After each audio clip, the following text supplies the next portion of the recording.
कोटा में मगरमच्छों का रिहायशी इलाकों में आकर दहशत फैलाना अक्सर देखा जाता है। वन्य जीव विभाग की टीम हर साल बड़ी संख्या में मगरमच्छों का रेस्क्यू कर उनको सुरक्षित स्थानों पर रिलीज करती है, लेकिन इस बार मगरमच्छ ने यहां डेरा जमाया है। वहां से वन्य जीव विभाग की टीम को रेस्क्यू करने में चुनौती मिल रही है। यही वजह है कि राजस्थान में पहली बार ऑस्ट्रेलियन तकनीकी से मगरमच्छ को रेस्क्यू करने की वन्य जीव विभाग मशक्कत कर रहा है।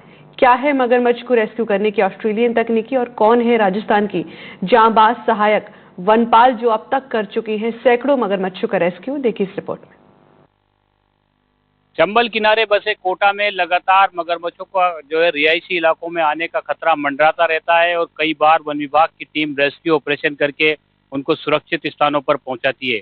लेकिन अब कोटा के बीच में जो पार्क है, जो व्यस्त रहता है पार्क, यानी यूं कहे कि छत्रविलास जो गार्डन है, जहां पर सुबह शाम बड़ी तादाद में लोग शहर के लिए आते हैं, उसके इस तालाब में मगरमच्छ का डेरा है। और इस बार जो है वन विभाग की टीम को चुनौती इसलिए मिल रही है क्योंकि ये जो जगह है, यहाँ पर जो पिंजरा लगाने का जो काम था, वो पिंजरा जो है बहुत अत्यंत आधुनिक तकनीक का पिंजरा लगाना था, तब जाकर के मगरमच्छ का रेस्क्यू की संभावनाएं बनती है। तो सामने तस्वीरों में आपको नजर आ रहा है ये जो पिंजरा लगाया गया है, इस पिंजरे में जो है इंतजार है इस पिंजरे को मगरमच्छ जो तालाब में मौजूद है उसका।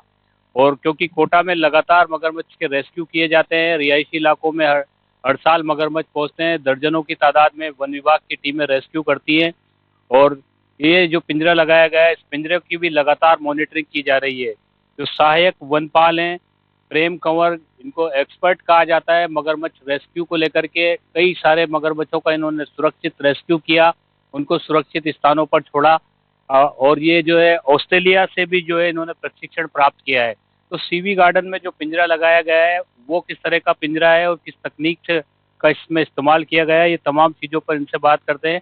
मैडम, पिंजरा तो लगा दिया, इंतजार है मगरमच्छ के आने का, तो कब तक आपको लगता है कि संभावना क्या लग रही है, कब तक आ जाएगा? ये जो पिंजरा आप देख रहे हैं ये एल्यूमिनियम का बना हुआ है और ये ऑस्ट्रेलिया तकनीक से है। मैं पिछले साल जो ऑस्ट्रेलिया गई थी वहाँ पर 1 महीना रह के आई हूँ और वर्ल्ड लेवल पर सबसे अच्छा क्रोकोडाइल सेंटर वहीं है और वो लोग अच्छे से एजुकेशन देते हैं क्रोकोडाइल के ऊपर जानकारी और उनके बचाव के लिए अच्छे से जानकारी देते हैं। तो मैं वहाँ रही और 1 महीना ट्रेनिंग ली मैंने।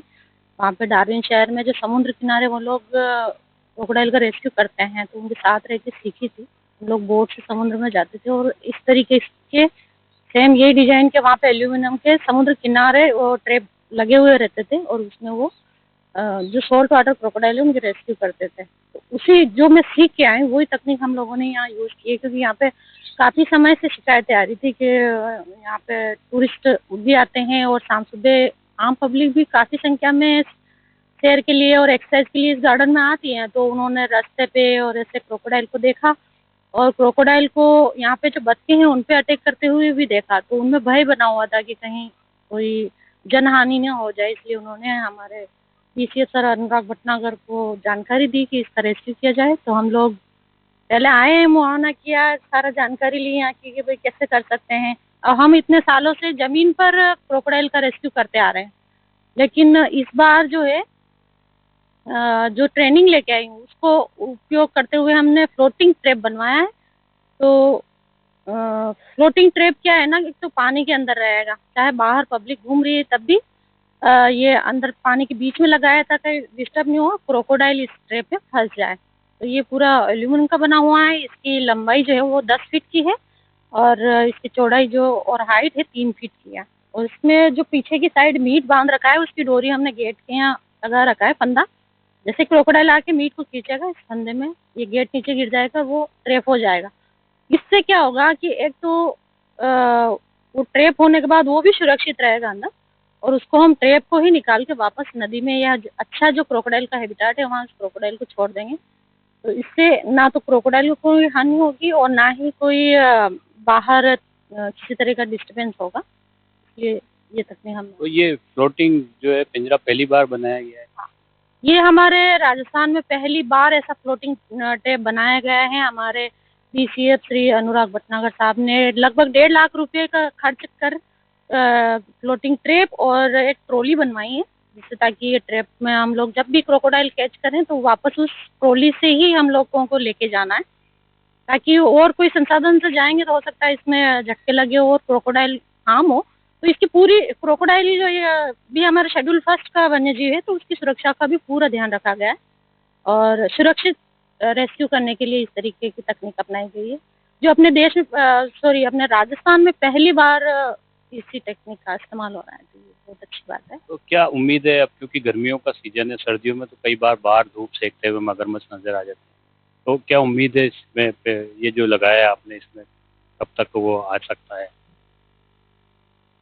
हम लोगों ने पहले भी यहाँ पे कोशिश की थी कि वो क्रोकोडाइल जमीन पे बाहर आ जाए, हम लोग रेस्क्यू कर ले, लेकिन वो बाहर निकलता नहीं है। तो क्रोकोडाइल वैसे स्वाभाविक वो किसी पे अटैक नहीं करते हैं, वो एक वन्य जीव और अपने हैबिटाट में अपना सुरक्षित माहौल में वो रहना चाहता है। जैसे इंसान दिखते हैं वो पानी में चला जाता है, तो वो बाहर तो इतना आता नहीं है। तो यही एकमात्र अपने पास तरीका है कि वो सेंटर में हम वहाँ इसीलिए लगा रहे ताकि डिस्टर्ब नहीं हो, और वो जाते जाते उस मीट को देखेगा, थोड़ा हैबिचुअल हो जाएगा यहाँ पे और वो उसमें फंस जाए।